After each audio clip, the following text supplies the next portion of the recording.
Let's all go to the lobby. Let's all go to the lobby. Let's all go to the lobby to get ourselves a treat. Let's all go to the lobby. Let's all go to the lobby. Hello and welcome to Movies vs. Capitalism, an anti-capitalist movie podcast. I am Frank Capello, and it's just me for today. Rivka is traveling right now, so she asked if I could handle the A block by myself, and I said, Rivka, I am a professional. Obviously, I can do that. But I'm actually going to keep it pretty quick here at the top, mainly because we were going to talk about the Democratic National Convention, which happened last week, and Rivka and I were going to share our thoughts. But I think it's probably best for not just me to rant about the DNC for 10 minutes. I think it'll be more useful for Rivka and I to have a conversation together. Otherwise, it'll just end up sounding like, and another thing about the DNC. So I'm going to spare everyone that, and Rivka and I will have that conversation next week when she's back. So we're just going to get right into our conversation for today. But before we do, just want to remind our audience that we do not sell ads on this show. We rely completely on community support to keep the show going. And you can do that by subscribing to our Patreon. For just $5 a month, you can get access to new bonus episodes and our entire back catalog of bonus episodes. And that Patreon link is in the episode description in your podcast player, or you can find it at mvcpod.com. Also, if you'd like, make sure to rate, review, and subscribe to this podcast on your podcast player so you don't miss new episodes and other people can find the show. All right, going to take a quick break. We'll be right back with Rivka and also our guest, Jenna Cosgrove, discussing the cult classic, Showgirls.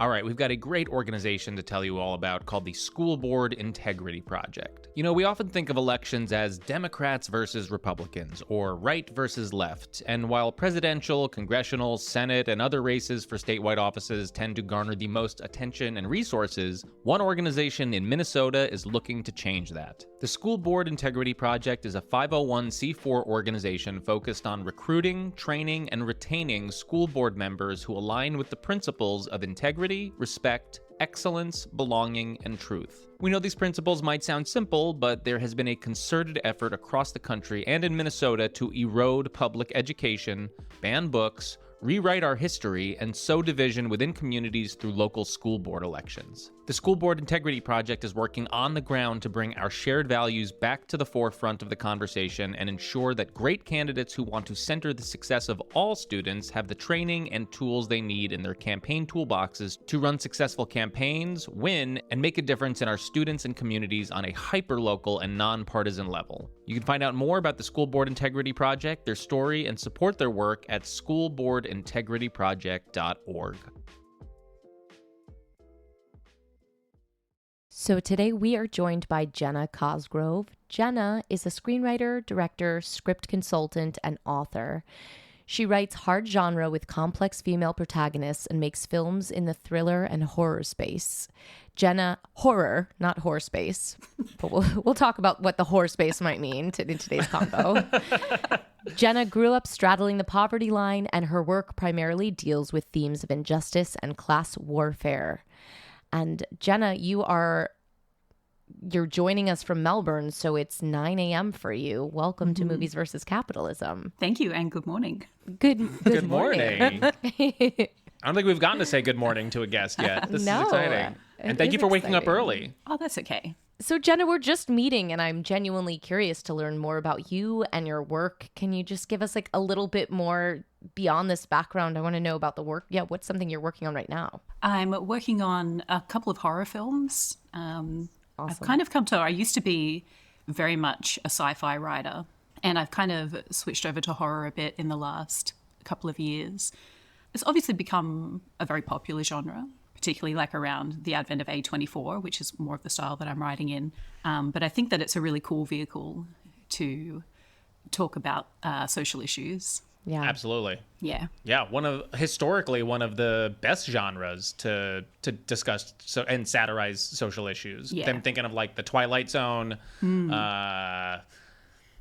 Twilight Zone is all that comes to mind right now, but Well, it's interesting because you said that. I'm like, totally. And we haven't covered too much horror on this show. So maybe we'll have to do that, especially as we head towards Halloween. Yes. So, of course, I did not pick a horror movie, but I mean, it's kind of a horror movie, depending on how you look at it. It can be. Before we get too far off of this, I'm curious, like, you said, like, you predominantly wrote in sci-fi, now in horror, and you tackle these themes of injustice and class warfare, which I think, like, those genres can be such amazing vehicles for. Well, we'll link to your work, but is there anyone, like, what are your big influences? Like, do you look back to any, like, sci-fi or horror authors or filmmakers where you're like, that person was really, like, that's what I'm aspiring to, or if not aspiring to, just, like, I really admire their work and the way that they were able to, like, fold in more of that societal critique? I mean, I love 70s horror and 70s sci-fi. Particularly 70s sci-fi was very issues-based. When you think about the old, like Soylent Green and Rollerball and all those like cool old sci-fis. In the modern era, Jordan Peele obviously really kicked off a huge change in the horror genre. She's not really horror, but I really love Emerald Fennell as well. She's kind of a little bit, she kind of goes a little bit genre, but not, she kind of, I think, makes her own space, but I absolutely love her work. Promising Young Woman, favorite. Do you do work in the US? Are you mainly in the industry there? And if so, like, is capitalism as disastrous on the entertainment industry over where you are? Okay. Yeah, I do work a lot in the US, so I'm repped in the US, but I work in Australia as well, and it's pretty bad actually at the moment. It's pretty tough here. I think our industry relies a lot on big international productions coming over, especially big US productions. And there's been a little bit of a lack of those at the moment. And a lot of the crew that I know, just like your normal below-the-line crew, are really struggling and just having to take full-time jobs out of the industry. And these like world-class crews who work on like all the big blockbuster movies, but when they're not here, we don't really have that much work. So it can be a really, really tough industry here. Especially, I imagine right now, as the industry is contracted over the last year following the strikes of last year. It's just, and like you're saying, when industries contract like that, it only affects the people at the bottom. Because like all the executives, they keep their jobs, they keep their salaries, like their income stream is not interrupted, but it's the actual workers who work on these projects that are the first ones that it's like, oh, we just don't have work for you. Sorry. Nope, we didn't save any money for you. That's a good segue to another highly competitive and highly corrupt industry, also based on entertainment. We're talking about the world of Showgirls, which is the film we are discussing today, directed by the one and only Paul Verhoeven, written by Joe Esterhaas, starring Elizabeth Berkley, Gina Gershon, Gina Rivera, Kyle MacLachlan, and Glenn Plummer. The budget for this movie was $45 million, and it only grossed $20 million worldwide, making it one of the most famous theatrical bombs in history.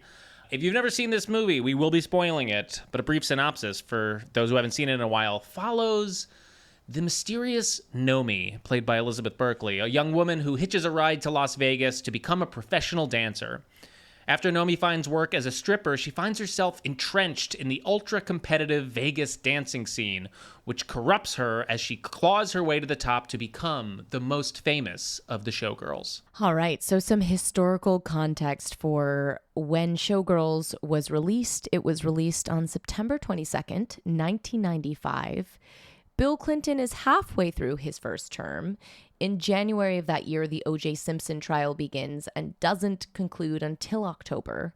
In April, the Oklahoma City bombing occurred. 168 people are killed after a bomb is set off at the Alfred P. Murrah Federal Building. In August, Microsoft releases the Windows 95 operating system, and in November, the movie Toy Story is released, making it the first ever fully computer animated movie. 1995. So, Jenna, the first thing we ask our guest, why did you choose this movie to talk about on this podcast? Yeah, a couple of reasons. The first being, I unashamedly love this movie. I love the aesthetic. I love the seediness and the campiness of it. And I think that it gets a really bad rap. Like, people will say that this is the worst movie of all time, which I think is really unwarranted. Like, I've seen 100 worse movies than this.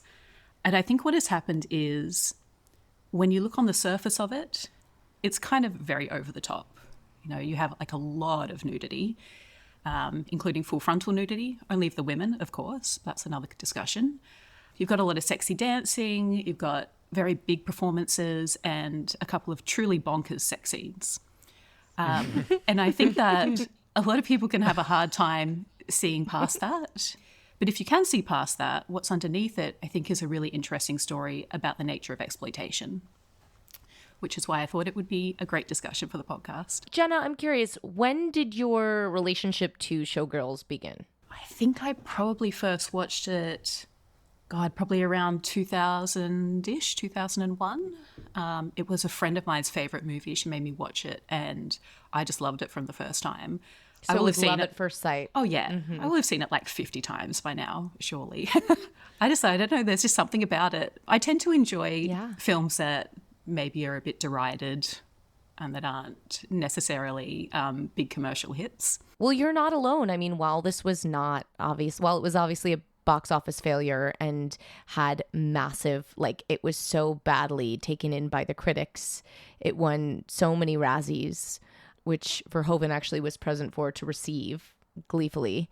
It's got this cult following. I mean, there's so much love for it. There's dedicated, particularly in the LGBT communities and drag performances, but even beyond that, it's just been the people who love it, and it's kind of become this own ecosystem of its own, which we can talk further about. But I'm curious, Frank, what is your relationship to Showgirls? Oof, that's a revealing question to ask a man a man who was a teenager in the early 2000s. Yeah, this was my first time actually fully watching the film Showgirls. I'd never seen it from top to tails. I had seen a lot of the scenes on their own at different times intermittently because, you know, there's, like Jenna said, there's a lot of nudity in this movie. But I always understood, like we're saying, Showgirls to be like this famous bomb, one of the worst films of all time. There's a famous joke from Scream 2 when Ghostface asks Jamie Kennedy's character, who's still alive, what's your favorite scary movie? And he says, Showgirls. And it's like, ha, ha, ha, ha, ha, ha, ha. That's so funny. But yeah, this was my first time watching it, and I fucking loved it. Like, unironically loved it. Huge fan, obviously, of Verhoeven, one of the greatest satirists to ever do it. And everything that I think this film was originally derided for, like the campiness, the over-the-topness, honestly, the absurdity of certain moments and sex scenes and character choices. Like, I loved it because of that, and it all felt very of a piece. It felt very intentional. Well, maybe some of Elizabeth Berkley's performance might not have been intentional, but we could get into that. Oh, we'll get into it. But like you're saying, Jenna, I think it had a ton to say about the nature of exploitation and the nature of the commodification of female bodies, of women's bodies, and placing it in this world of specifically Vegas showgirls is a really brilliant construction because the characters are straddling this line, and it's this debate that is reiterated throughout the movie of, like, you know, we're all just whores, we're all just selling ourselves, and like when one side of the coin is like you're working as a stripper or an actual sex worker, and then the other side of the coin is you're working at this like very renowned Vegas, you know, like the Stardust and in Goddess. It's really smart in that, like, it's the two sides of a coin that like get to exist plot-wise in this same world, which I thought was like really smart. And there's a lot of other things I loved about it, but and everything is echoed through that lens of two sides of a coin. The whole movie is like a palindrome, or like it's all one big mirror. Palindrome. Which we can get. Well, that's same backwards to forwards. Not technically a palindrome, but I get what you're saying. You know what I'm saying? Yeah. We'll go with it. Redefine palindrome for my purposes. Yeah, I have to say, like, what a gift you gave us. Particularly, I just needed this movie at this time to come back to it. And we had just watched Natural Born Killers, which I think has a similar, like, kind of supposedly has like this same idea, right? Like something that was so people didn't like and critics didn't understand, but has its own cult following. And in our review of it, you know, I can share this here because I think that's a Patreon episode. So subscribe to find out more. But we just were like, don't fucking get it. Like, no, what the fuck? There's nothing underneath the surface here. I don't understand what anyone's scratching at. This disgusts me. This movie, on the other hand, the rabbit hole that I went down, the like absolute, like just where I was like, I felt like I took an acid trip in the best, like where I was like, my world has shifted and I want to sit every person down that I know. I get it now. Why I'm like, oh, your friend sat you down, and like I want to sit people down and like watch this movie. And I think there's so many people that like, so I did also then have to do all this supplemental viewing. So there's a 2019 documentary, which, have you seen this, Jenna? Yes, I have. Call Me Know Me. Yeah. So for everyone listening, if this is really getting to you and you're like, I need to revisit and I love this convo, watch that doc. I'll probably refer to it a lot, but that just, there's so many, I think, Showgirl shamans, and I get it. But it was interesting in the conversations, there still seems to be a gap where like people aren't really there's mention of exploitation, but no one's really talking about the class and or at least that I found. I know, I'm sure it's out there, but it's a lot about the sexploitation, which we'll talk about, and the misogyny and how that relates, but they're not saying capitalism as much as I wish they would. So I'm excited to talk about it with both of you. Yeah. But for me, I think I was like, why the fuck is this so cathartic? And it's because it's so truthful. Like, I don't think there's so few movies that feel so profoundly truthful. And this was just, I'm like, that is it. That's everything you fucking need to know about having a female body in America, in anywhere really in the world, but like particularly in America. But to have a female body under capitalism, to perform the roles of gender under capitalism, like all of it, I couldn't find a moment that didn't feel truthful. And what's so wild is that when people talk about it, what they're so quote unquote disturbed about is that it feels over the top and fake. And I think the real discomfort is like how actually like real and truthful it is, that all of the other things that we've been brainwashed to think of as realism in cinema is actually the fake shit. So yeah, thank you for this. I can't wait. I've been like, I can't wait to talk about this. I'm just so glad. I'm so glad that you enjoyed it, because I love talking about this movie.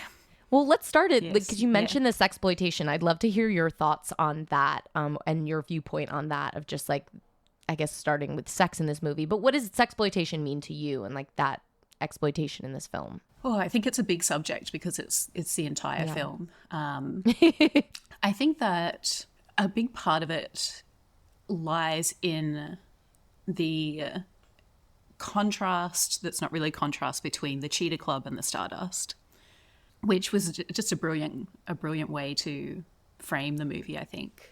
We don't know actually who Nomi is in the beginning, which I also think was very clever, because you find out at the end the background that she comes from, and it's a very tragic background.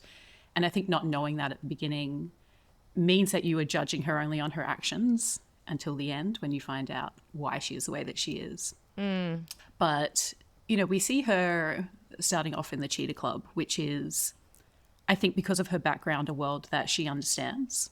There's that kind of great scene near the beginning where Al, the owner of the club, brings in the new dancer and he explains to her how the club works. And it's very matter of fact. It's very like, this is what's going to happen. This is okay. This is not okay. Which I think is a world that Nomi understands. I mean, we know that she's only been there for 6 weeks and she already seems like the queen bee. She's risen to the top. She has the owner wrapped around her finger. Yeah, I think that because of her background, that is the world that she understands. And I'll just add what I think is brilliant is like, there isn't a single character presented to us in the film that doesn't understand that world. Yeah. Like, I can't name a single person who's like questions it. It does, like, this is the water we're in. So we actually, as the audience, have no one to like quote unquote anchor ourselves to, where we're like, well, I'm morally like that person. Everyone's like, this is how it works, you know? Yeah. Yeah. Well, they kind of use the new dancer, Hope, I believe. Yeah. Hope is her stage name. Her real name is Penny, but Al, the disgusting owner, says no one wants to fuck a penny. But that whole speech that he gives her about how things work in the club and what is to be expected, I thought was like a really, I mean, I don't know a ton about the world of sex work and, you know, like working at a strip club, but what comes front and center during that speech is the lack of safety and protections that these women have, and how the boundaries as to what is to be expected, what is to be allowed, can constantly be blurred. Yeah, they're not given their own agency, and if anything, they're like, well, you just kind of have to put up with this shit, even if it's illegal, even if it crosses a line. And that's laid out very, very starkly, very clearly to that first dancer, which I thought was like a really like strong introduction into this world. Is like, these things are allowed, but also sometimes if they happen, just fucking let them happen, you know? It was really, that was like a very upsetting It's our way to business start. model, actually, for this to happen. Yeah, I think you also see that later when Crystal and Zach come in, and Crystal wants to get the dance with Nomi, and Nomi very clearly does not want to do that. And she keeps driving up the price, and it's Al at 500 who says, done. You're doing it, go. Like, she doesn't have a choice really in that situation. But, and even still, like you said, this is about sort of like the sex work world. I think the fact that all we see is sex work world, right? There's no contrast. Once you're in this movie, it's like, that's why you're kind of like there's no other like place that you see that isn't inside of this universe. So it so quickly becomes the universe. And I think just, again, suddenly it was like, to me at the end, I was like, this isn't about sex work. This is just about having a body under capitalism. This is just about misogyny under capitalism. This is just about gender. You know, like that's what I love, that like the idea of sex work disappeared. It just became work. Two of the first sentiments we hear in the movie are two different men telling Nomi. You have the guy who picks her up that says, you got to gamble if you're going to win. So that introduces us to this idea, this like casino capitalism of like, you got to take your shot. You got to take, you know, no great risk, no great reward, you know, the myth of individualism. And then secondly, when she gets into the casino really quick, I was so smart. I was like, this movie's so smart. I can't believe it got panned like it did. It's like she wins a bunch of money on a slot machine. She loses a bunch of money really quickly, and then she's pissed. And then as she's pissed, some guy walks by and is like, hey, I understand. I see you just lost money. You want to come with me? And she's like, fuck off. And he's like, well, you're going to have to sell it sooner or later. And like those are the sentiments that, like you're saying, Rivka, like this is very much set up. Like this is a movie about commodification and how people are forced to be commodified, especially women in this world. You know, it becomes very interesting when we see her in the Cheetah Club, and we see that first scene when she goes to the Stardust with Molly, when she's in the pink dress, and she goes up to the show floor to watch the performances. And I think there is, I guess you can interpret it different ways, but my interpretation of that moment when she's watching is that she's watching Crystal, and she believes that if she was in that role, like that fame would bring her love and respect. She like falls into that trap that so many people have fallen into of like, the Stardust is where I'll have fame, and that is where I will have respect finally. And I think it's interesting when she moves into that world and discovers that not only is it kind of the same as the cheetah, but I think it's a lot worse because it's less honest. It's a lot more underhanded. It's a lot more insidious and manipulative. You can see that in the scene where Phil kind of tricks her into going to the boat show, saying that she'll just be dancing and signing autographs, but really like she's expected to sleep with a high-rolling client. Whereas in the cheetah, I think they would just be very upfront about this is what you are doing and you don't really have a say in it. So in a lot of ways, they're both very exploitative, but the Stardust I find a lot more underhanded. Which kind of makes me think of just, you know, the smoke and mirrors of certain aspects of our political system that are like, no, this is so much better. And you get down to it and you're like, the policies are kind of exactly the same. Like your tits are still out. Just one of them, they're out. And they're covered like a little bit on the outside. So culturally, aesthetically, you can say, I don't know, they're covered. This is a star-making show. They've got some little jewels on them. Yeah. You've got some expensive body glitter on. So it's It's good. It's respectable.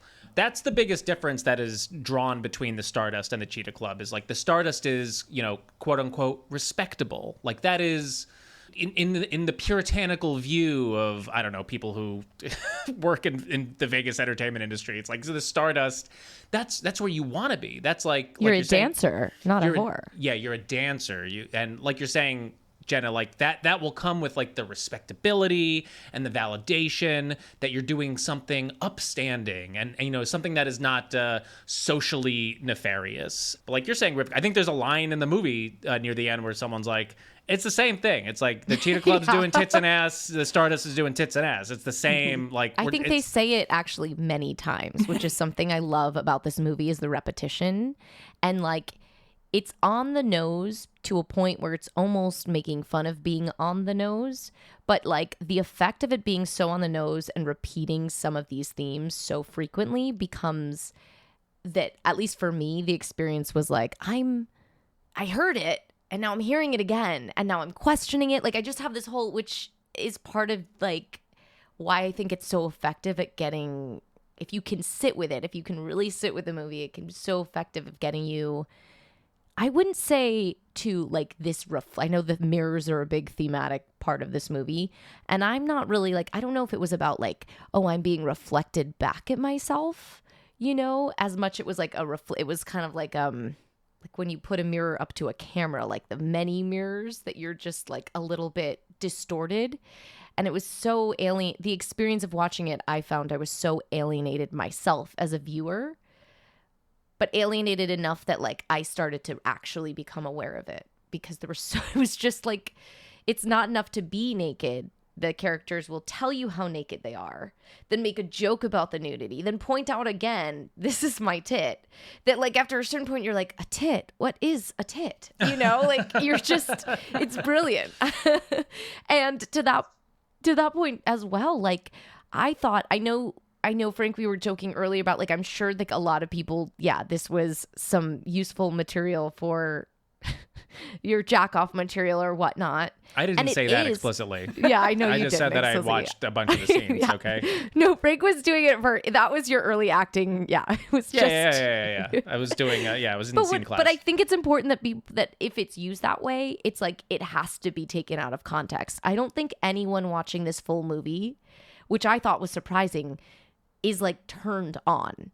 I thought I was going to be like this, ooh, sexy time. Like it's the least sexy thing I've ever seen. And that's part of its brilliance. I've never I know it's erotic. You're being told it's erotic. You're being told this is sex and sexual. And you're just like, what the fuck is happening? And that's the experience of alienation to a certain extent. I think it says so much about our culture that you're like, we're told all the time, America, great, because, sex, it's like virgin whore, it's this dichotomy, but like you're a sexualized, you can, we talk about sex, titties, all this stuff.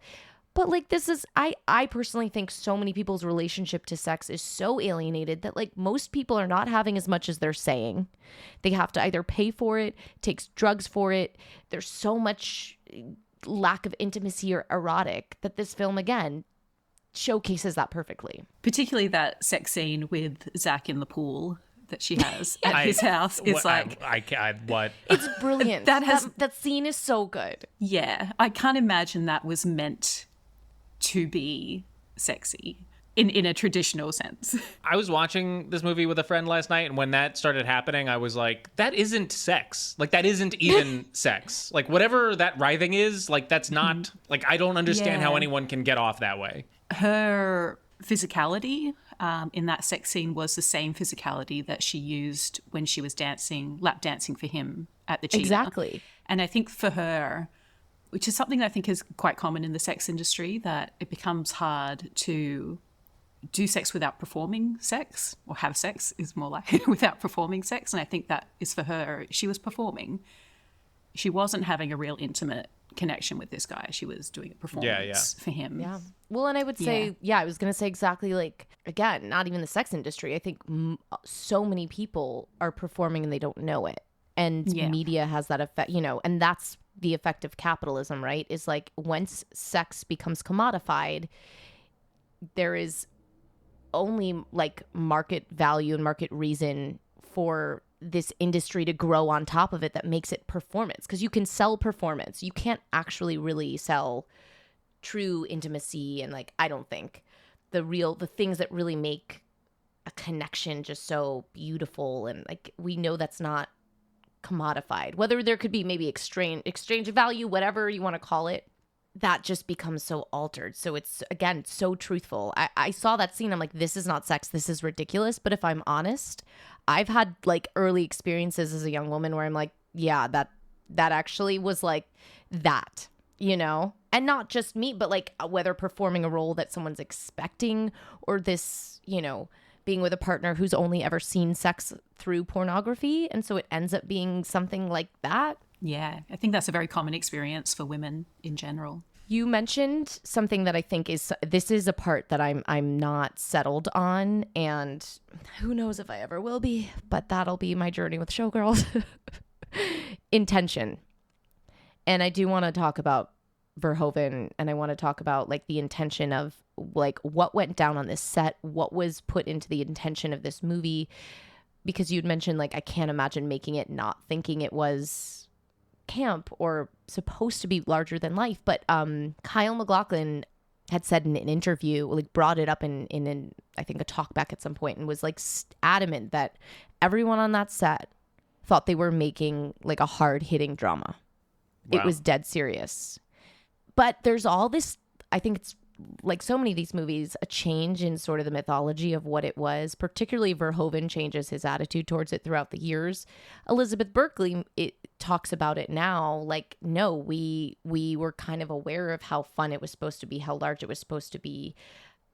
I don't know. I'm still struggling to find the truth. So I'm curious your thoughts on like the intention versus the impact. I think, you know, having seen a lot of Verhoeven's work, I do believe that the style was intentional, because that is kind of his style. I know that I've actually seen also interviews with not with Elizabeth, but with Verhoeven, saying that it was really unfair that this kind of destroyed her career, which it really did. Oh, yeah. Yeah. And he was saying it was unfair because that is how he directed her to act. So she was fulfilling the director's vision, which is, you know, the right thing to do as an actor. But yeah, so I feel like, you know, that's her performance was what he wanted. So that was his vision. And that's why I feel like the style is quite intentional. It works within the context of the film, for sure. And there were like a few moments where I was like, it's maybe a little of a bigger choice, you know, than I would have preferred to see. And part of me was like, is this from years of working on a multicam set, from working on Saved by the Bell? Because like, if you're working in multicam, that's usually like much bigger theatrical performances. So I had all of that kind of like scrambled around in my brain. But I really like all of the big choices. Like, if they didn't make sense, they usually like made me laugh, or I thought like gave a real like punctuation to a scene. So I really like appreciated it within the context. And yeah, it is really terrible what happened to Elizabeth Berkley after this film was released, because like we're saying, it was a famous flop. Her performance specifically was panned very hard. Her reps dropped her. She couldn't get an agent. Mm-hmm. Yeah, right. And what a vulnerable, exposed role to take on that like results in like this career defeat. Like, she is literally naked for a lot of the movie, like dancing her heart out, and it's a very vulnerable place to put yourself in as a performer, and then to have that to be the response, that's like devastating. Yeah, it's fascinating because like so many of these movies do, the outside making of starts to reflect so much of what this film is supposed to be satirizing, supposed to be drawing our attention to. You know, she does it because there's this legacy of women who have to make this transition from playing younger roles, right? Saved by the Bell, to move from the virgin to the whore. And they have to do it drastically in our society. And Sharon Stone this team had just done Basic Instinct with Sharon Stone. And of course, like everyone I'm sure is like, make this movie with them. But of course, as misogyny and capitalism would have it, they could do whatever the fuck they wanted. And there were no goddamn consequences. And I'm glad in an interview, Verhoeven is like, I taking some accountability, but I'm sorry, where the fuck was he? Did he employ her after? Like, where's the actual accountability? Did he? No, he got to go on and make movies, maybe not so many American movies, but he got to go back. I mean, he's been Oscar nominated since then, and she literally could not work. And nobody there was no acknowledgement of like, that is what happens, you know, to these women in this movie, right? The system keeps on going. Even though in the end of the film, there's some sort of, she gets to, and we'll talk about the rape, which was pretty brutal and an interesting part to discuss. But like her retribution is that she individually goes ahead, doesn't kill the guy, but beats him up and leaves town. But we know every single character is going to keep on, he's going to keep raping, like the system will allow it. But we also know in watching it that like there is no other option under that system. It made me think, it was interesting watching this in the context of like where we're at with Me Too now in 2024 versus 2018. And I feel like we're in this aftermath period of, oh, so Cosby's out, Weinstein's out, Louis C.K. is like making a bunch of fucking money, literally winning Grammys for making fun of the victims. Chappelle's making fun of the victims, winning Grammys. Without a systemic change, you can have movements of Me Too, and they can still, these individual pursuits only get us so far because there's still, capitalism still needs misogyny to motivate itself, and it makes too much money for the capitalist class. So that was kind of the shit that I was thinking of. So I was kind of pissed at Verhoeven, to be honest.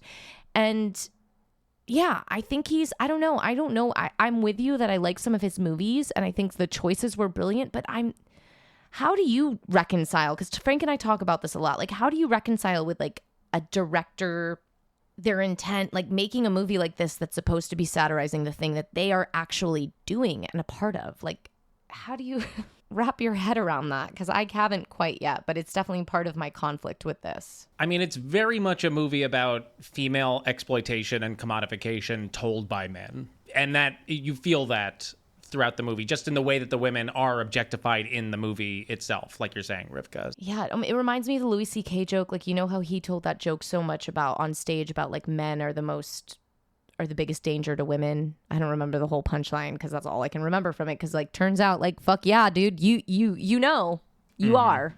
And it feels like one of those, you know, same with like Woody Allen and Manhattan or just, and I don't know what to do when I love a movie like suddenly like Showgirls so much. And because do you know about the Sharon Stone thing?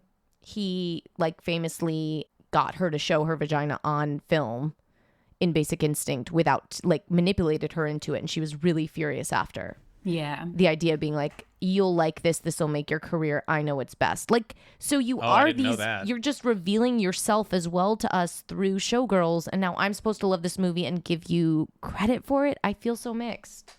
I'd be surprised if a fair amount of the backlash to Elizabeth was the nudity, especially because she went full frontal, and just the attitudes to women showing their bodies, I think was probably partially that and partially the performance.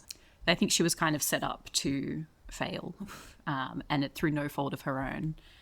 But yeah, it is hard.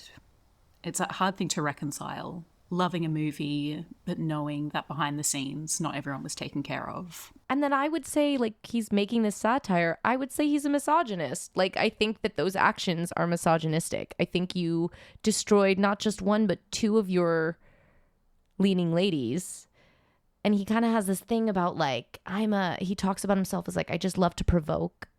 But it's this lack of, for someone who's so aware in their film, your lack of awareness of like, you provoking in this way is harmful to women. I mean, it's those contradictions arise constantly, especially in artistic, creative endeavors. Like it's so many movies that we've talked about similarly have like very conflicting, like the message of the movie completely conflicts like the director's ethos and the actual production. Like we did Heaven's Gate, which is, you know, an incredible movie about class war and like the exploitation of migrants. And then meanwhile on the set, Michael Cimino is like treating everyone like a bunch of fucking wage slaves, you know? So it's like, it's wild that those contradictions can exist, but it's very important to point them out. And I'm glad you did, Riv, because I didn't actually know that stuff about Verhoeven and Sharon Stone and Basic Instinct and some of the background on Showgirls. So yeah, it doesn't surprise me. And yeah, I'm not going to go to bat for Verhoeven as like a person.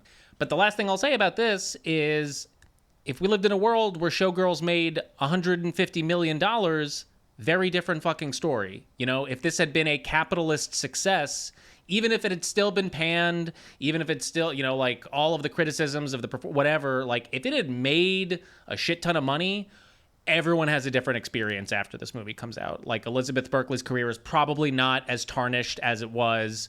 The movie doesn't have as like sullied of a reputation. If it can just like, similarly with the Cheetah Club and the Stardust, if it can just get to that level of respectability and financial validation, oh, then actually this is a worthwhile artistic endeavor and not just like a disgusting, you know, B erotic thriller that we can all make fun of for the next 20 years. Or make your personality. At least for the next month. That's how my brain works. Sorry to my friends and family. It's going to be insufferable. Look at my nails. I got Nomi nails. Ooh. Oh, nice. Revenge nails. My revenge nails. Speaking of nails and like those little things inside of it, I'm curious more about like, because people, again, I haven't heard people talk that much about class. Like I'm surprised by one of my favorite scenes, the doggy chow scene. In all the conversations I heard, people are like, why? And I felt like it seemed very evident and honest and true, but I'm curious your thoughts about like what was up with the doggy chow. This is one part of the movie that I actually really love is the slow reveal of Nomi and her background. It becomes very clear that she's from a lower socioeconomic place. You see that they start throwing in little things like the infamous Versace scene. Mm-hmm. The doggy chow, she doesn't know what an MBA is. Like she's very clearly from a more disadvantaged background. And I think that particularly the people at the Stardust see that coming from a mile off and think this is someone who can be easily manipulated. Yeah. Because she lacks a certain sophistication or what they think is a sophistication. So I love that. I love, you know, at the end, see, we find out that her father killed her mother and then killed himself. And then she went into foster care. She ran away from that. She was on the streets and she turned to sex work to survive. Which I think then when you look back at the whole movie, her actions start to make a lot of sense, particularly her chasing of fame, which oftentimes is a chasing of love. You mentioned the Versace moment, which feels like kind of a throwaway scene, but I thought was one of the most informative for Nomi's characters when she's at the mall with Molly and she wants to purchase this Versace dress. And Molly says, like, I can fucking make that. Like, I'll make that in 2 seconds. Like, don't spend the money. But Nomi wants to participate. She wants to purchase. She wants those markers of like we're saying, validation, respectability, like some sort of like security. Like I can afford the Versace dress, therefore like I am going to spend my money on it. And I thought that was so illuminating for her character. And also that Gina Gershon's character also like just says, you know, we're like, oh, they're both from poverty, essentially. Like they're both literally are like, oh, I oscillate dog chow. And I think it's really fascinating. People's like trying to just like trying to not see the obvious and be like, well, what's that about? That's so silly and weird. That's just weird writing.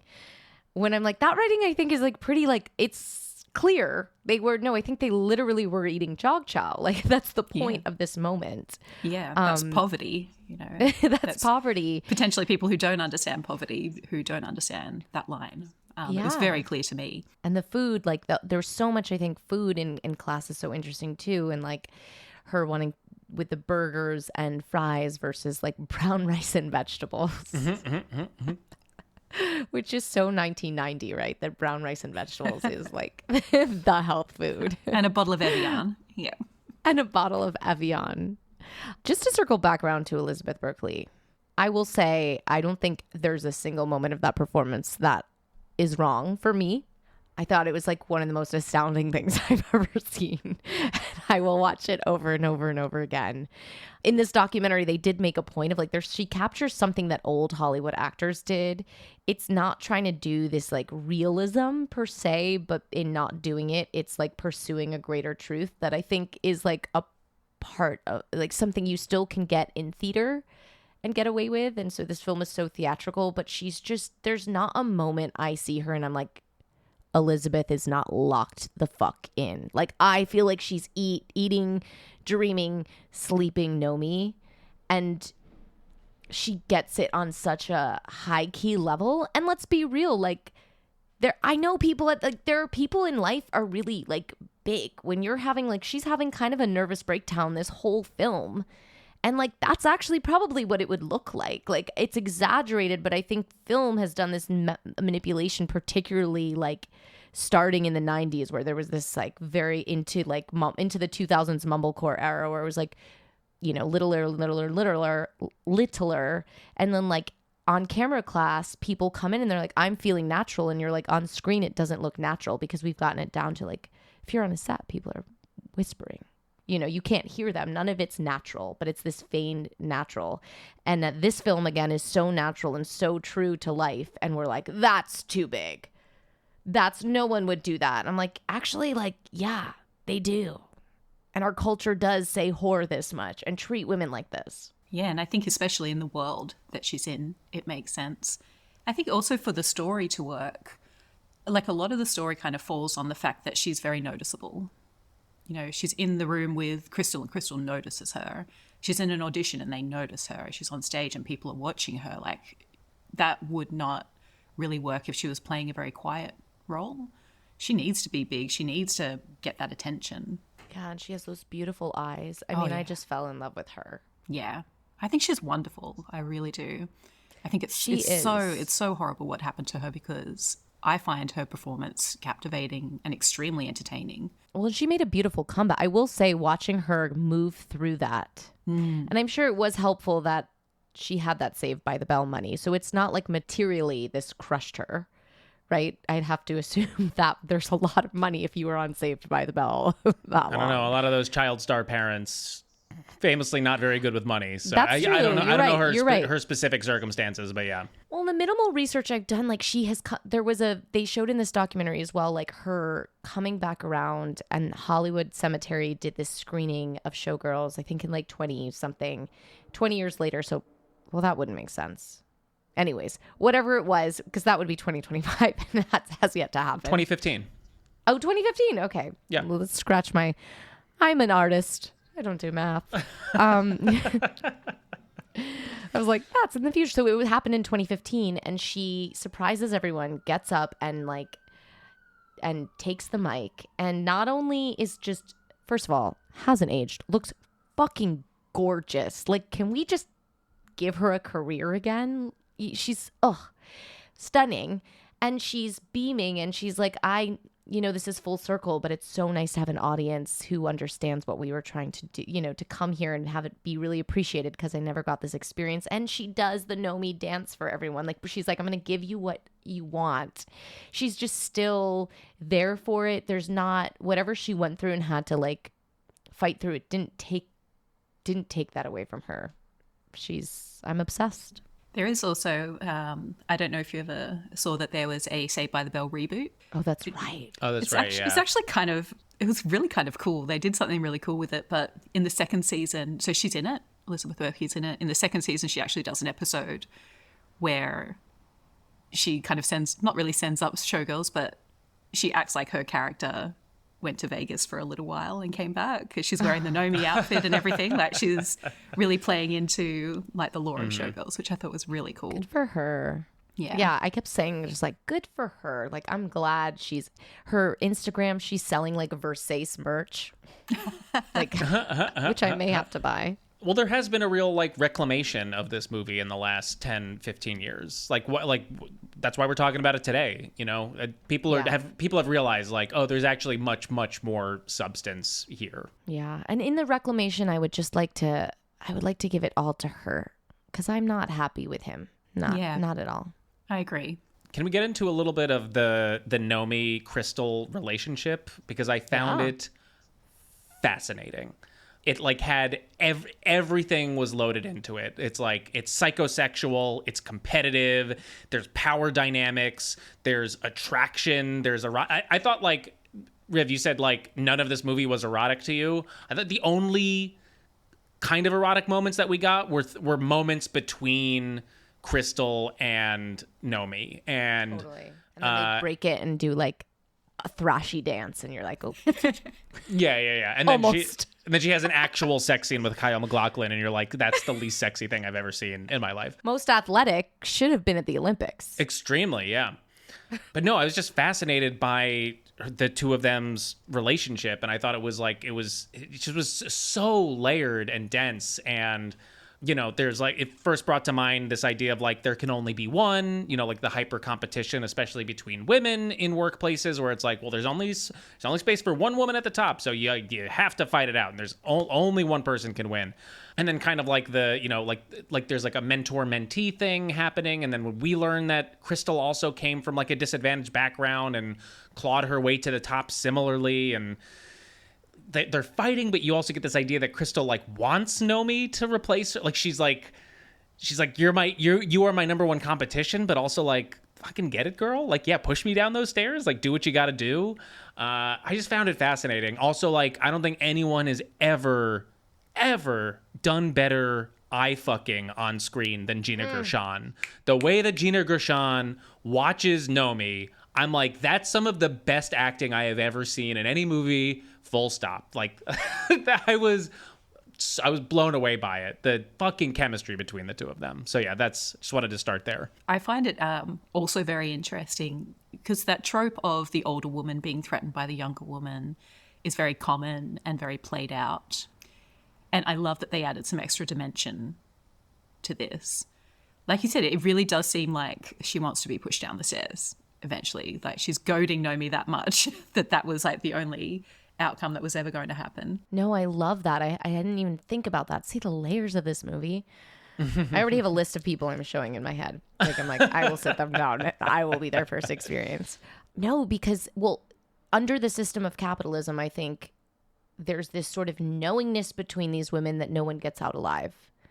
And at a certain point, it's just like, fuck it, that's my way out.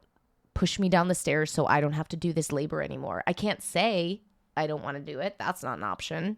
Like, I can't get out. It's almost a relief. And she seems quite relieved, like in the hospital, when it's such a beautiful scene when Nomi comes and kind of like apologizes, and she seems like relieved to have to have retired, but like what other option would there be? And you're right, like, to look at it that way, that her whole motivation was actually to like goad Nomi into pushing her, which she does effectively. You're like, you really want to get pushed? You are being like, as she says, I'm a bitch, She's horrible to Nomi. Yeah, she deserves it. And she wanted, and you're like, and also like you're walking in front of, like, I love the way the push is done, because again, like every other aspect of this movie, nothing's subtle or hidden. You're like, no, it's meant to be like everybody knows she did it, and nobody can call it out. What are the women going to call it out? Nobody believes any of the women. And it doesn't matter, ultimately, because they're going to need someone to succeed. So they might as well all just shut up, And they know the roles they have to play. So good. Yeah. And there's someone to replace you that night. The show goes on. And just the way that, like, the different ways that Crystal is wielding power over Nomi throughout the film. Like, the fact that she is at once both her sponsor to get her into this world, but also is the one like impeding her advancement in this world, I found fascinating. Just like the first lap dance scene at the Cheetah Club, where it's like, literally it's like, I'm purchasing you, like I'm using you as a commodity right now to I don't know, to test out whether or not I think you're a good enough dancer, whether you turn me on enough. Like the power dynamics are just like so on display in like such a tangible way. And then like I thought what really kind of put the nail in Crystal's coffin was when she's watching, during the audition, when she's like watching Moss abuse these girls and is kind of like getting off on it a little bit. And then when they have their private training scene later and she like rips Nomi's shirt off and then is like, see, you are just a whore. Like, she keeps wanting to like take her down, but also build her up at the same time. And it's creating these very like competitive conditions that end up, I think, like doing the most to corrupt Nomi throughout the film. Because then like in like the second and third act, we start to see her sort of take on the Crystal role. There's like the little moment after she sleeps with Zach and she does the little bump of coke, and we're like, oh, she's becoming Crystal. She's doing cocaine now. But you're seeing how this hyper competitive, let's just call it a market for, what these women have to endure in their work, like how it compels them to then like make these choices where they're actually like violently taking out their competition. And we see it a few times. There's the other dancer who throws the marbles on the floor to get like the woman that she's fighting with out. And so by the time we see Nomi like pushing Crystal down the stairs and sleeping with Zach and doing all of these things that we are supposed to read as like, oh, that's not the honest way to get it. But it's like, well, what else was she supposed to do? Everything about this system is telling her to do these things. So when she actually does... Including Crystal. Including Crystal, exactly. Yeah, and I feel like because she's not from this world, and at first she doesn't really understand what it is, she can only learn from the people around her. I think she learns a lot from Crystal. That moment when Julie throws the marbles, which Nomi is quite shocked by, but she learns from that. She's like, that is how I get what I want. The way that Crystal acts, you know, she's sleeping with, I was going to call him Kyle, Zach. She's sleeping with Kyle MacLachlan, the slimiest slime. Yeah, and just the way that she acts, like her bitchiness and her wanting to take people down. I think Nomi is just, what's the word? She's just kind of copying what she sees, obviously leading to that moment where she goes too far. Let's talk about Molly and the rape scene. The angel Molly, the only good person in the whole movie. Yeah. Truly. Who also, just like everyone else in this sense, like is performing niceness to a certain extent, has some real moments, but you're like, there's no, like from the top in there when she buys her, like after Nomi beats up her car, she takes Nomi to get food, which she presumably buys for her, and Nomi throws it back in her face. You're like, nobody could be this nice. And yet I'm like, that feels true. I'm like, that's people pleasing. That's just like that's another performance in itself that I just really found true as well. Yeah. And then lets her come and live with her. And they obviously live in like a little trailer. So it's not like she has a lot of room, but she lets her live in this little space with her. I could only think that maybe Molly, being in this world where everyone is so fake, saw someone who seemed real and was maybe a little drawn to her because of that. Yeah. I will say, you know, the race dynamics in this don't hit for me. Because for something that's so honest, I didn't buy that. I don't buy that in the 90s, she's going to trust this white woman who just, you know, I just don't buy it personally. Yeah, that's a good point. And it didn't seem to follow. There didn't seem to be. I couldn't give a pass to Verhoeven the way maybe I can a little bit of like you understood what you were doing with the misogyny and the sex politics with like the race, even though there's a deep truth to like the white heroine, you know, saving the day that she becomes, and that the two black characters are just like they're there to kind of like help her through this hero's journey to some extent. Yeah, it didn't ring as true for me in the way that everything else did, especially the fact that the one black female body is the one to be the most brutalized. There's truth there. We know that happens in society. And I didn't, like other people I know have criticized it comes out of nowhere, the rape, and that's bothers them. That didn't bother me so much because I feel like that's how rape culture is. It's like it didn't come out of nowhere. The context is this world. Like the context is the whole film. This is inevitable inside of this film. I don't need a backstory of this freaking like leading up to that. I don't need story. The context is fucking every fucking ass slap leading up to this. Like, what are you talking about? But it just didn't feel like it was, I felt like that kind of exploitation wasn't hitting for me. I think that's a really good point. It had something that I had noticed is we do have some black characters, but particularly the women tend to be like you have, I don't remember her name, but the dancer at the Stardust who gets taken out by the marbles. Who gets marbled, yeah. She gets marbled, yeah. It seemed like quite a one-dimensional character to me. She was kind of just like playing that role. And then the woman who marbles her has braids. Like she's wearing this culturally appropriate hairstyle, which is maybe intentional and interesting, or maybe just fucking not. Yeah, because it does seem kind of strange in the context of the style of the show. Yeah, like of the performance, the goddess show. It is noticeable to me that maybe the women of color, especially in the film, don't feel 100% authentic. And everything else is Yeah. named, perhaps. Like, all the sexism and misogyny is named and reiterated and reiterated. Yeah. And nothing is ever said about race. Yeah. And that's what I guess maybe feels odd.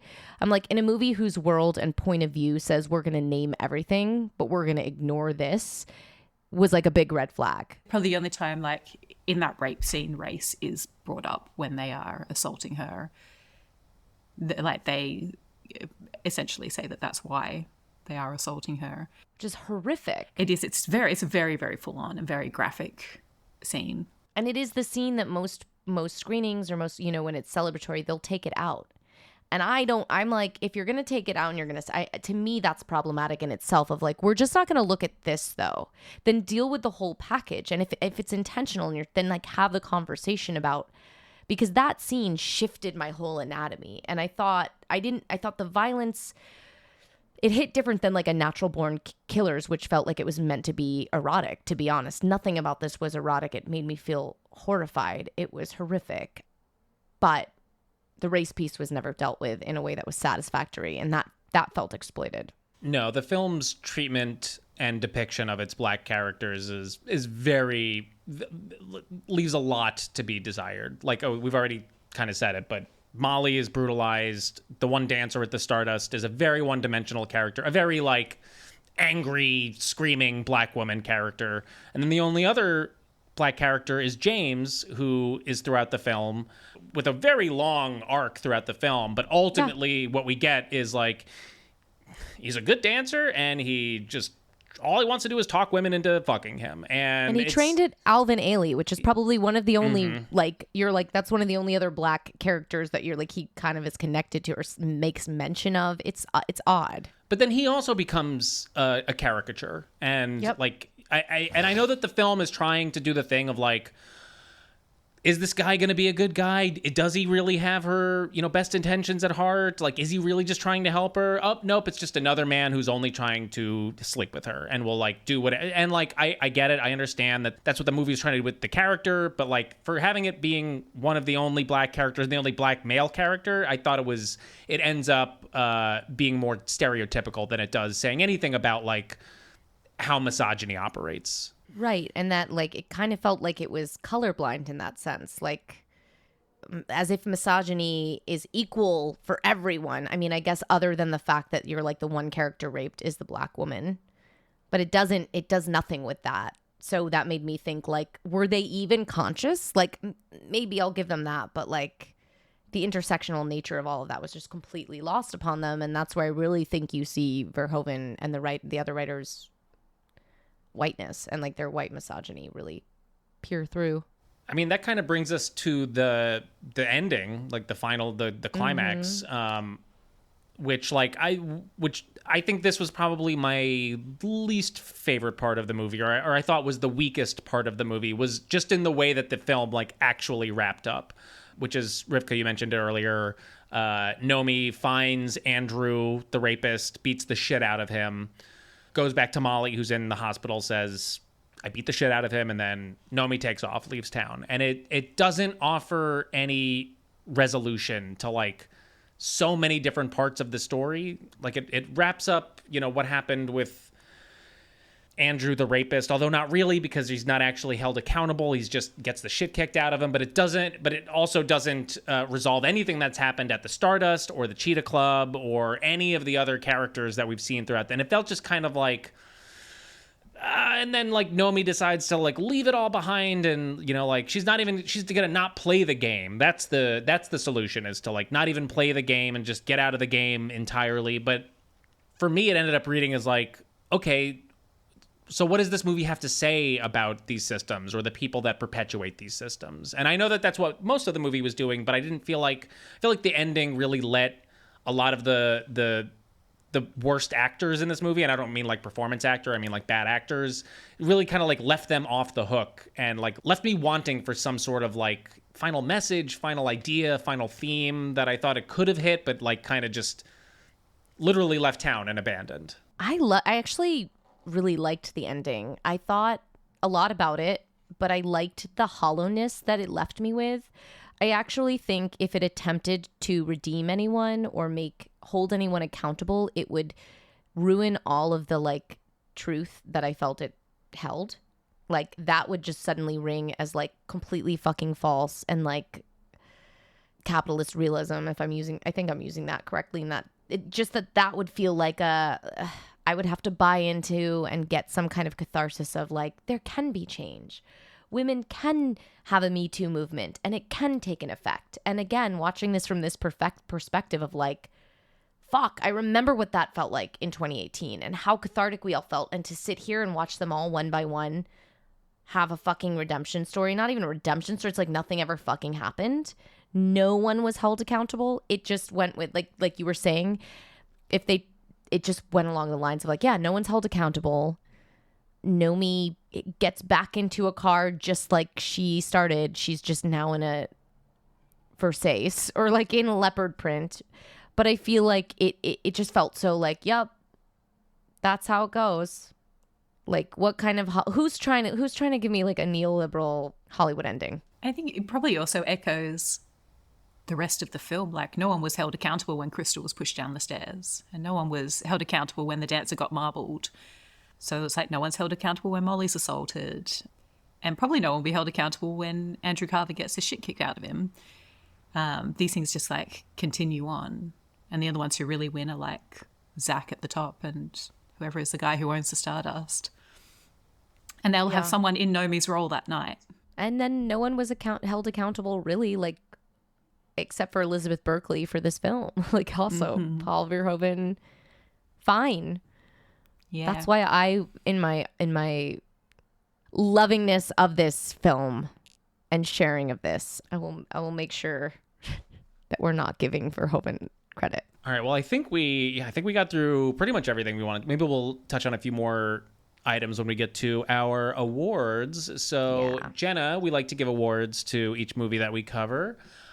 We've got 3 of them. Our first award is Best Politics. It goes to the character with the best politics in the movie.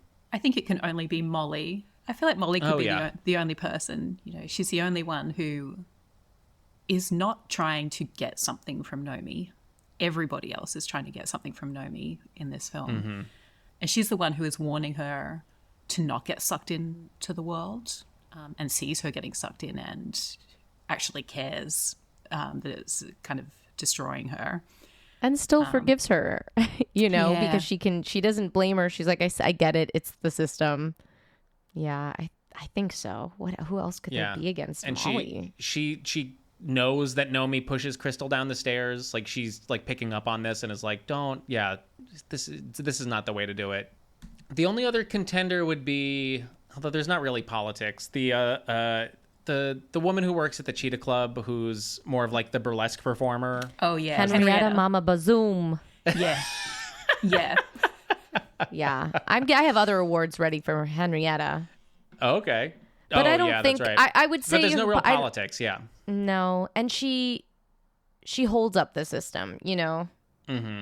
She upholds it, I think, greatly. Okay. All right, Molly, best politics. Molly. All right, worst politics. This goes to the character with the worst politics in the movie. Now, this might be interesting. Here we go. Yeah. I would give this one to Zach. Yeah. I think Zach is the slimiest piece of shit. Slimiest. Yeah. And I think he's the worst because he pretends to be something that he's not. He manipulates Nomi more than anybody, but he pretends to have her best interests at heart and pretends to be supporting her. But he's just a capitalistic slime bag. And I think Kyle MacLachlan plays him awesomely, like with the hair and the hair flipping. He's just gross. Totally. Yeah, I loved the line the exchange between James and Nomi when he's like, who's that guy? And she's like, that's the entertainment director of the Stardust. He's like, oh, he's a pimp. She's like, no, he's the entertainment director. He's like, yeah, that's what I said. He's a pimp. He's just a peddler of flesh, dressed up in, like we're saying, the most respectable way. And he pulls some of the fucking the scene where he dresses down Phil for trying to solicit sex from Nomi, and then, like, cut to he's calling Phil and he's like, Phil, you dumbass, get back up here, you so-and-so. I was like, oh my God, what a fucking slime ball. And that moment alone is everything is, like, to me, again, back to the Me Too movement. Like, that was not against the movement, but like that's what happened. That's like what we're realizing now is like these past years have been the call of like, come on, get back up here. What are we gonna? What are you gonna be mad forever? The person have to be in timeout forever? They got to make their millions back. What do you punish them? Yep. Get out of jail. Come on. Like, so fucked up.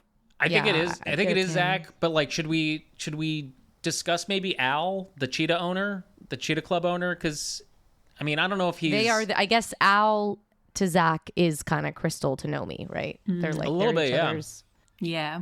palindromes, and I know I'm not using that right. You are now. That's what it means now. Al In is the also Showgirls interesting. world, yeah. I think that they have tried to make Al a more sympathetic character than Zach. He comes to see her show and says some weird shit to her. That was wild. I was like, when did he become a father figure in Yeah. her life? But, at the end of the day, he is, he owns that club or manages it. I'm not sure. I think he owns it. And he exploits his workers for money. And that's Exploits his workers for money, that is and what he it is. and Yeah. he gives us that first speech to Hope about like how the lines are blurred, and is just like treating all of the women horribly, and it just seems to be like a disgusting guy. But I guess like what we're saying like is a little bit more honest about what he's doing. He's like, yeah, this is what he's like. Yeah, if you want to last here more than a week, you're gonna want to give me a blowjob. Like he's like very upfront about it. So I guess in that respect, Slightly less dangerous. yes, Then I mean, if we're thinking about it like mirroring politics, certainly. yeah, and Zach wields a ton more power in Vegas, than Al does. And then Zach was, I don't know, I can't remember the actor who played Al, but can't blame, I don't know that Al's career went on, but Kyle MacLachlan didn't have the Elizabeth Berkley experience. No. Kyle MacLachlan went on to fucking have a fucking career. And it took two to thrash in the water like that. Okay. Yeah. Yeah. Infuriating. So Kyle gets it for that too. The actor Kyle MacLachlan. Yeah. Yeah. No, I think Verhoeven may have the worst politics if we were giving it to cast and crew. in Yeah, my if we're giving it to opinion. the Very real true. people, yeah, for sure. Ironic. Okay. Zach, worst politics. And our final award. Ooh, this will be fun. Best supporting character / spinoff goes to your favorite supporting character, and maybe a spinoff you'd want to see them in. Rivka, I feel like you were about Yeah, to. now this is Henrietta Mama Bazoom. Our elder, because, all our you elder can... statesman. Our elder statesman, which I guess to touch on this, like we were talking about why Crystal would want to, like, there's two options. You can get pushed down the stairs and have your body, your literal commodity, deformed, and you cannot labor anymore. Or you can become this useless piece of skin around a twat, a woman. Like, that is your aging. Those are your options, right? You can become the butt of the joke, or you can be deformed. And she says stuff like, her lines let us know, like, that's the character she plays the whole film. She says, I'm getting a little too old for that hoary look. She's there to, like, and this is why I said she's, like, the biggest ally for, like, the bad politics of this is, like, she's the humor that comes along. She comes on stage and she makes everything feel okay for the populace to, like, take in and treat women this way. It's like, come on, I'm in on the joke. It's kind of the worst position you're put in. And she doesn't have a choice, so I don't blame her for it, and I feel for her. But, like, to have to be the one to be like, what do you think? You think this is sexist? Like, I'm a woman. I don't think this is sexist. Slap me on the titty. She doesn't say that line. But if I was writing the movie, she might. Brilliant performance by Lynn Tucci. Oh, yeah. Yeah. Great character. And costume design, I want that dress. That was a Yeah. great dress. I've always tried to work out how it works. I would be interested to know how it worked. Like what the mechanics Got to of be it some are. kind of button, something. Some would sort be of a great. spring mechanism. Yeah, I'm sure. Definitely know for sure someone in the drag scene has figured it out.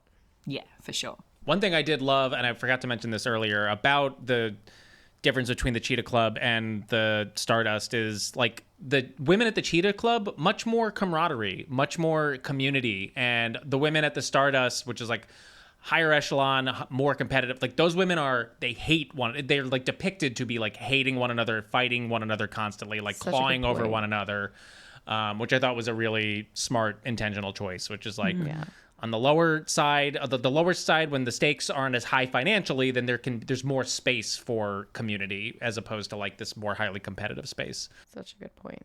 Yeah, very true. Anyone else, or are we just getting the Mama Bazoom I mean, movie? she was going to be my choice too. She jumped off the screen. I loved the performance. You know, she's such an unexpected character in that kind of strip club setting. I thought it was a really fun character to create there. Yeah, give me the Henrietta. What is it? Henrietta Mama Bazoom? Give me her origin story. You know, Totally. I want to see like when the day she gets to Vegas up until the beginning of Showgirls. Give me her whole fucking life. I would Yeah, I watch want all to see of her it. when she was wearing the hoary look, and then what happened to make her have to transition out, other than age, or maybe it's just age. Yeah, I think that's like, it's interesting. Usually there's more, but there's so few. There's so few side characters that just like have, you know, where like that you're just like, oh, they show up and you want to know more. Like the film is made for you to be like, I get it. I get it. I mean, I could have like there is a Showgirls too, isn't there? Yeah, there is. Have you seen it? Oh, there is. I've tried. It's fairly unwatchable, and it follows the Penny character. Penny/Hope character. My God. It was actually made by her, and includes some of the original cast. The as well. actress made it? Yeah. Fascinating. Yeah, so it's like an Okay, well, unauthorized sequel. I have to see this. I can't believe this universe expands like this. Wow. I'm on the Wikipedia page right now. Came out in 2011. It's called Showgirls 2: Pennies from Heaven. Oof, I'm here for it. Yeah. I Yeah. think, I don't know much about the actor apart from that she made this movie, but you would think that she may have had a bit of a similar treatment to Elizabeth, but just on a much smaller scale, that she may have struggled to get work based on the character that she played and the nudity in the film. I did see her briefly on Beverly Hills 90210 recently when I was watching it, but that's all. Okay. Good. She's like an extra, but yes. Oh, She's very Interesting. she's very striking. I mean, I would only entrust this to I don't even know who the director would be. Really good woman. Emerald Fennell. Woman with maybe Emerald Yeah. Fennell. Woman with good politics. It would be this whole, I mean, really the making of. Because I don't want biopic. I want like genre. It's got to be its own genre, you know? Just add to the mirrors of this story. But that's what I would like. All right. I mean, this was truly an absolute joy. Thank you so much for assigning us this film, opening all these new personalities for me. I feel like I've done my part as like a priestess of Showgirls. Absolutely. Brought more people into the fold. Yes. It feels like a religion. Yeah. So before we say bye and wrap up and let you move on with your day, and we'll go to sleep soon. It's only 8:30, but I'm exhausted. We like to talk with our guests about how, as artists and people, you strive to practice your values, be them anti-capitalist, leftist in your own life, even with all the complexities and contradictions of what that means to even practice those values. Is there something that you do that you want to share with us? Yeah, obviously I try to give the middle finger to capitalism wherever I can. But something I do that's very important to me is I volunteer with an organisation called Edgar's Mission. They're a sanctuary for injured and abused farm animals. I think it's really important to acknowledge that humans aren't the only victims of capitalism. The way that we treat animals in this system, it's so horrendous that I can find it very overwhelming. And I think a while back I started thinking, instead of being really overwhelmed by it, like what can I do to make a difference? And apart from being kind of intentional with the way that I purchase and consume food, I found this, it's an amazing, amazing organisation. They rescue hundreds of farm animals, give them like a really beautiful life on their sanctuary. Yeah, I just go in, I help take care of their pens, I just kind of make their living spaces nice and comfortable so that they can have the most beautiful life they can. Also part of their book club, which is a really cool little role where you go into probably the most timid and traumatized animals and just read to them so they get used to human voices and having humans around that aren't trying to hurt them. Yeah, so they're amazing. They're Edgar's Mission on Instagram. If you like beautiful pictures and videos of animals, they Yeah, are... we'll link. You will We'll love link to that. it for sure. Yeah. That's really beautiful. Love Thank you for that. sharing that with us. Yeah. And that's such an important point about the way that capitalism treats other species other than humans. Usually much, much worse than even we humans get treated. Jenna, it was so nice meeting you. Thank you so much for reaching out. Where can our audience find you? On the internet? Can find your writing, your films? Where should we point them? Yeah, probably best to go to Instagram. I'm Jenna Cosgrove _writer.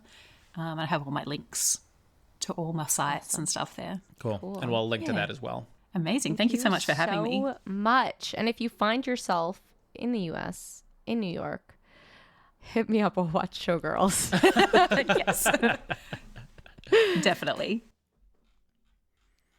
Thank you all so much for listening. Make sure to follow us on Instagram and TikTok if you like. And if you want to support the show and get access to our bonus episodes, the link to our Patreon is in the episode description in your podcast player, or you can find it at mvcpod.com. For next week, we're actually going to be breaking from our format of covering a movie to present a very special episode, an AMA of sorts, with our friend of the show and our resident historian, Harvey Kaye. Thank you all so much for listening, and we will see you soon.